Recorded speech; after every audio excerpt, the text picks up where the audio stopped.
तो हनुमान जी महाराज के चरित्र को यहाँ पर विराम करते हुए अब राम विवाह का भी थोड़ा संक्षेप में हम लोग दर्शन कर लें।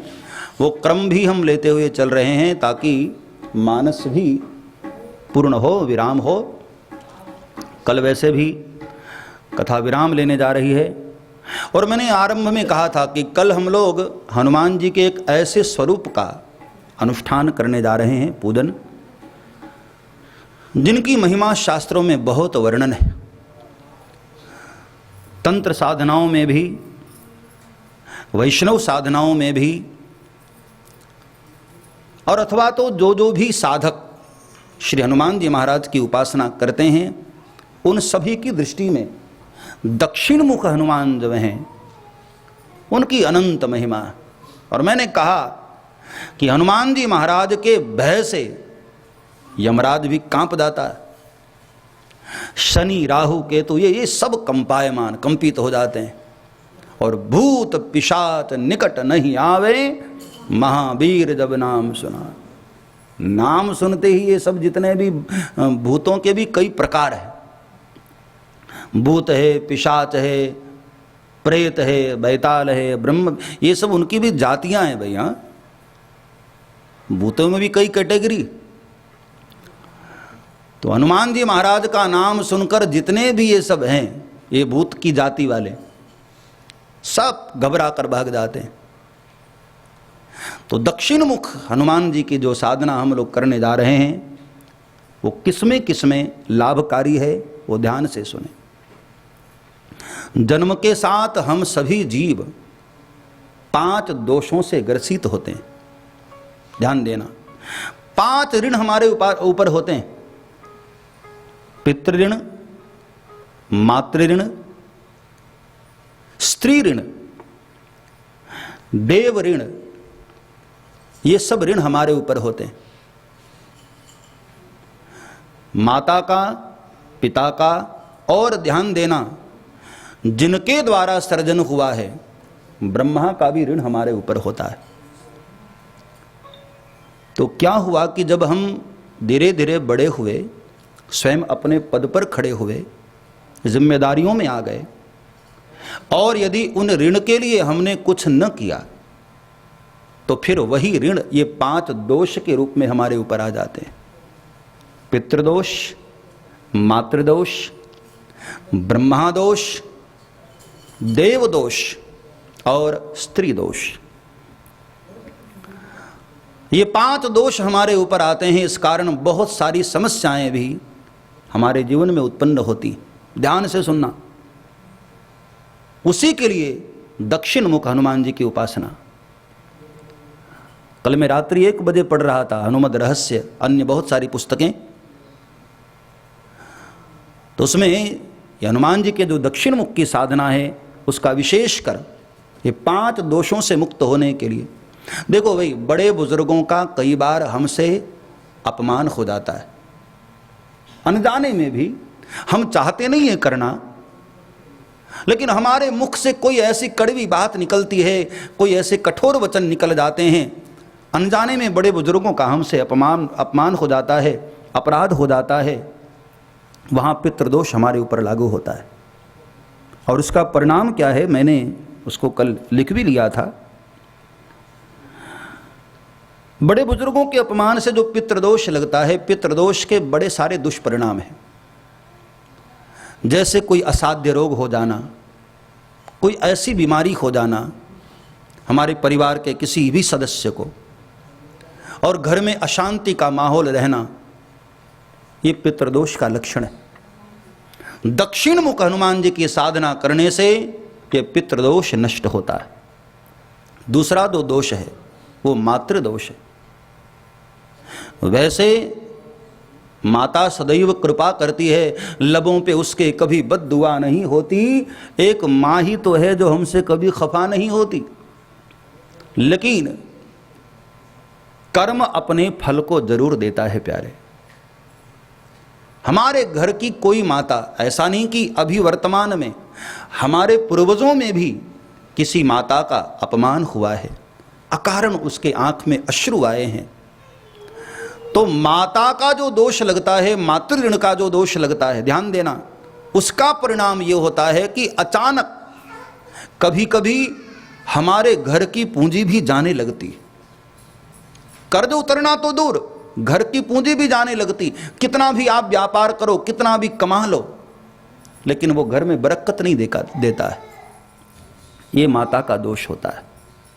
और तीसरा दोष स्त्री का।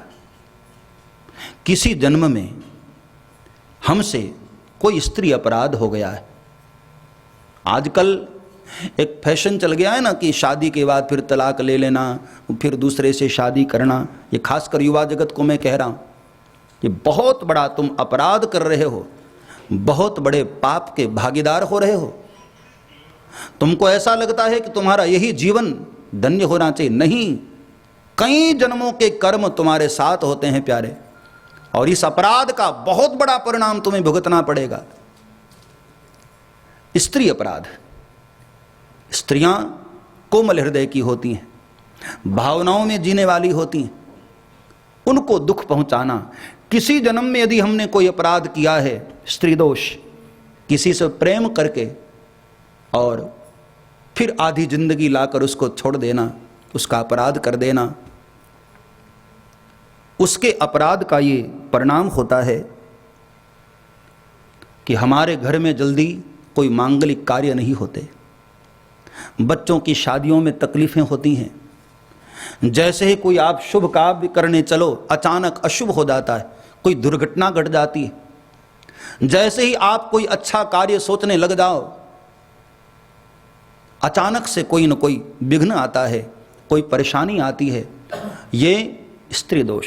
और ये लगभग मेरे भाई बहन किसी न किसी जन्म में हम सबसे अपराध होते हैं। किसी बड़े बुजुर्गों का अपमान, उनका कोई अपराध, माता को कभी कठोर वचन कह देना जो उसकी योग्य नहीं है वो। लेकिन कई बार बच्चे क्रोध में अपनी माँ को भी बड़ा अपशब्द बोल देते हैं, उसके दिल पर चोट लगती है। माँ भले ही बद्दुआ न दे, लेकिन कर्म अपना फल दिए बगैर रहता नहीं। ध्यान देना, कर्म का प्रारब्ध ऐसा है कि धनुष से निकला हुआ बाण, वो बाण जब निकलता है ना तो लक्ष्य को वेधे बगैर उसको कोई रोक नहीं सकता है। लेकिन हां, भावी मेट सकहि त्रिपुरारी, भावी को भी मिटाने का सामर्थ्य भोलेनाथ में है। और वही भोलेनाथ शंकर स्वयं केसरी नंदन, हनुमान जी महाराज के रूप में स्वयं बाबा शंकर, शंकर सुवन केशरी नंदन। तो हनुमान जी महाराज में एक सामर्थ्य है कि उस होनी को भी, भावी को भी मिटा सकते हैं। और कई बार अनजाने में हमसे देवापराध हो जाता है, किसी देवता का अपराध। मंदिर में आप पूजन करने गए, ध्यान देना, वहां अपने इष्ट देव के प्रति आपने बड़ा प्यार, बड़ी श्रद्धा दिखाई, लेकिन किसी देवता के प्रति आपके मन में ऐसा भाव है कि चलो ये तो छोटे हैं, इनका क्या करना, वैसे निकल जाओ, वो देवा अपराध होता है। कई बार आप अनजाने में चलते हुए कोई गंदगी आप ऐसी जगह फेंक देते हैं जहां कोई देव का स्थान हो, वो आप देवा अपराध करते हैं। आपको पता नहीं, रोड पर चलते हुए कई बार लोग कोई कचरा कहीं फेंक देते हैं, कोई गंदगी कहीं फेंक देते हैं, और कोई देवता वहां विचरण कर रहे, वो देवा अपराध है। भगवान के मंदिर में बैठकर भोजन करना, उनकी ओर पैर करके बैठना, उनकी ओर पैर करके सोना, ये सब देवा अपराध है। तो ये देव दोष हमको लगता है। और पांचवा जो दोष है वो ब्रह्मा दोष। मैं कल ही पढ़ रहा था उसको, मुझे लगा कि ये बात मुझे शेयर करनी चाहिए। किसी के प्रति घृणित भाव रखना, ध्यान देना, कि ये छोटा है, ये बड़ा है, ये अछूत है, इसको छुए ना, ऐसा जो भाव है कभी न कभी हम सबके जिंदगी में कई बार आ ही जाता है कि भाई हमारा मित्र है, उसको हम ज़्यादा आदर देते हैं, कोई गरीब आदमी आया उसके प्रति हम ऐसा भाव रखते हैं। ये जो भाव है उसके कारण हमको ब्रह्मदोष लगता है। और ब्रह्मदोष का परिणाम यह है कि हमारे आने वाली जो संतानें हैं, आप लाख उनको धन कमा करके उनको दे दो, सब कुछ दे दो, लेकिन कभी उन्नति के शिखर पर नहीं पहुंच पाती। ये बहुत सारे ऐसे जो दोष अनजाने में हम कर बैठते हैं, हमको पता नहीं होता है, और उस अपराध का पूरी जिंदगी हमको परिणाम भुगतना पड़ता है। उसलिए दक्षिण मुखी हनुमान जी महाराज की साधना साधक को करनी चाहिए। जो हमारे पितृ हम पर नाराज हैं, किसी पूर्व के जन्म में भी कोई हमसे अपराध हो गया है जिसके कारण हम आज उन कर्मों का फल भुगत रहे हैं, इन सब से मुक्त होने के लिए मेरे भाई बहन दक्षिण मुख हनुमान जी की साधना